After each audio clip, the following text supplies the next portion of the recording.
Siona God, hello all, Osta afternoon, good afternoon, and Wado, thank you for watching. Wado, thank you for watching. This is day 32 of Transformation of America, the true life story of a CIA mind control slave by Kathy O'Brien with Mark Phillips. And we're gonna wrap up chapter 9 and head into chapter 10, but I gotta get to those footnotes, and then we're gonna be on chapter 10 of Kathy's story. Additionally, Reagan discussed how Aquino could use me on various military and government installations to provide hands-on mind control demonstrations of the latest advancements in training by displaying the diversity of my presidential model programming.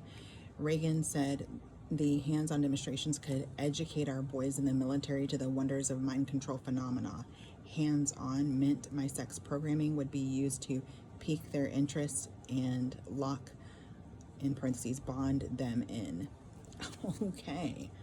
After all, entertaining the troops is a long-time American tradition. Aquino did the programming and Reagan began making arrangements for the demonstrations, which brought me back around to Dick Cheney. Cheney would be, and that's, I think we all know who Dick Cheney is, but anyway, or was. Anyhow, his name is spelled D-I-C-K-C-H-E-N-E-Y. Cheney would be acting in the capacity of my commander for the hands-on mind control demonstrations and other covert operations from then on. Footnote number 1, since I had no concept of time under mind control, the 80s seemed like one long day to me, whereby discerning exact dates is extremely difficult. Furthermore, I was programmed to believe that every encounter with certain individuals was the first time.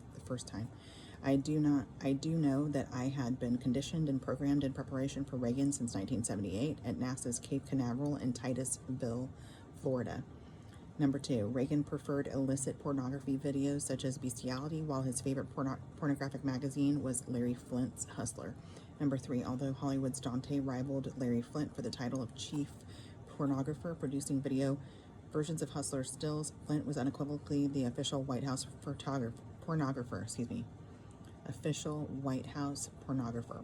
Dante's covert filming of political perversion for blackmail purposes failed to gain him the international notoriety Flint maintained through his New World Order colleagues such as Presidents Reagan, Bush, and Ford, CIA Director Bill Casey, UN Ambassador Madeleine Albright, Senators Byrd and Specter, Congressman Trafficant, and Vanderjagt Governors Thornburgh, Blanchard, and Alexander, and various world leaders such as Prime Minister of Canada, Mulroney, Mulroney, President of Mexico, De La Madrid, and Saudi Arabian King Fahd, F-A-H-D, to name a few.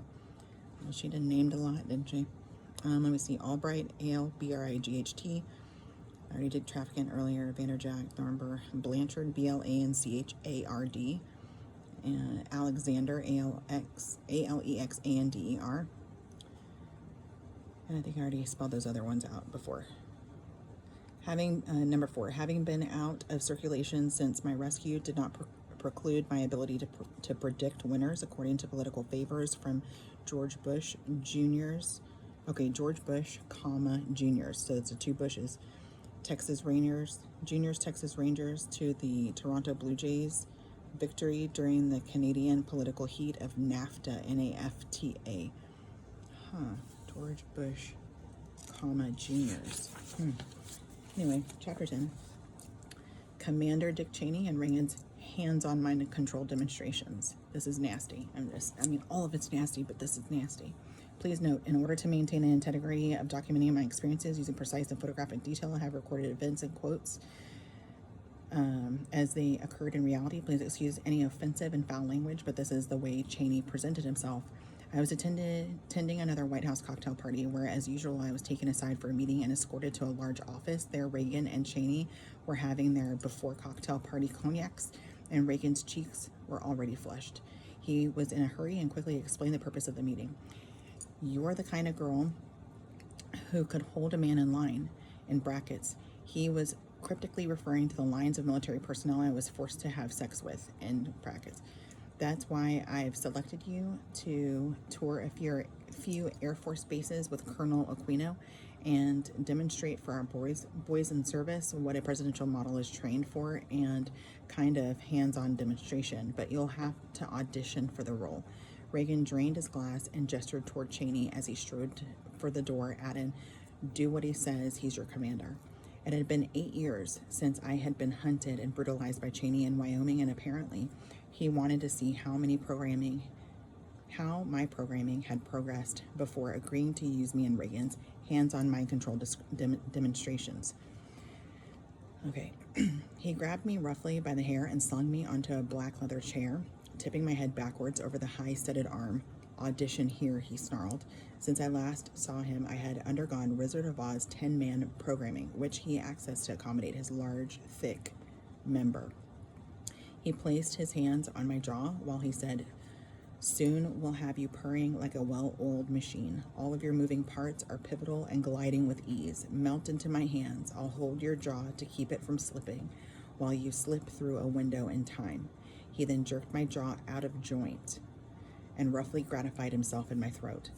As he lit his cigarette, I slowly regained focus enough to realize I was in pain. The back of my head hurt from being thrust into the studs of the chair, and I slowly lifted my head. My owner, Senator Byrd, had just walked in and realized Cheney had already completed the audition. Referring to compartmentalizing my memory via stun gun high voltage, Byrd asked, Did you fry her? As he lit Cheney, cocksure of himself as always, answered, "She can't have effed all of Washington," indicating that no one would believe me anyway if I did reach this point and talk. Cheney put out his cigarette and said as he went out the door, "She'll work. Tell Ronnie she'll work." When Byrd saw that my lips were bleeding, he called Cheney a son of a bitch under his breath, as this damage would prevent my fulfilling other assignments that were planned for me. Byrd touched his finger to my swollen lips and tasted the blood, and Cheney several times. Then he slapped me hard across the face, which realigned my jaw but caused more blood to flow down my chin. He took a box of tissues from the desk and threw it at me, the corner hitting me in the forehead. "Wipe yourself up. You're just getting started. I'll see to it you get what you got coming to you." Fortunately for me, Byrd had cause to return to the formal cocktail party and did not have time to brutalize me further. My face was battered, mouth torn, and my throat felt torn and stretched. I had difficulty swallowing for some time and could not speak. I certainly was in no condition to return to the cocktail party and was escorted out by agents/guards. Before I could leave Washington, Byrd made good on his threat and arranged for me to meet with Cheney in a blue bedroom in part of the White House, so remote that no one could hear my screams and moans, but Cheney implemented Oz-themed silence, quote-unquote silence conditioning anyway, as he proceeded to brutally sexually assault me. "Byrd tells me you need a good whooping, but I'm not certain which instrument you prefer, so I brought them all." Cheney had a riding crop, a whip, and a cat-o'-nine tails laid out on the bed. He beat me quick and hard as though he were releasing his tensions rather than savoring my pain like Byrd did. I regained consciousness when Cheney slid a pillow under my neck, steered me by the hair, and bent my head back. Survival instinct kicked in when he positioned himself above my head. I hoped to satisfy him before he became deadly brutal again, but he quickly pulled out his liquid cocaine sprayer, sprayed my throat, then proceeded to get rough. At one point, he yanked my head aside and asked, "Was that a tooth?" and grinned. It was imperative that I kept my teeth off him because according to Quino's programming instruction, I was subject to death if a tooth was ever felt by anyone. Cheney knew this was my programming and manipulated me with it often. I resumed satisfying him as though my life depended upon it. Because of course it did. This is another Aquino programming line Cheney knew and used. When he was gratified, he flopped over and slept. I had been instructed to leave immediately because Cheney absolutely did not want me near him when he slept. Some insiders say he is paranoid. And I began dressing. I was escorted out. In preparation for running bases for Reagan's hand-on-mind control demonstrations, I underwent a great deal of programming by Aquino and Cheney. Cheney laid the ground rules while Aquino carried out the programming detail and performed the demonstration with me on various military and NASA installations. Reagan wanted the demonstrations to include all programming depicted in the how-to films, additional programming instilled since the videos were made delivery of drugs when applicable. Additional programming instilled. Oh my God, thank God I'm almost done. Since the videos were made delivery of drugs when applicable and sex according to Aquino's instructions with whomever / however many were present at the lecture. Jeannie's personal touch to demonstrations was to have me programmed to vaginally, internally electric prod myself with a high voltage cylindrical cattle prod. Truly an example of total mind control. Yay, I'm done. Going to go, honey. Okay, you want to go to Noske. Till we meet again. Love you, mean it.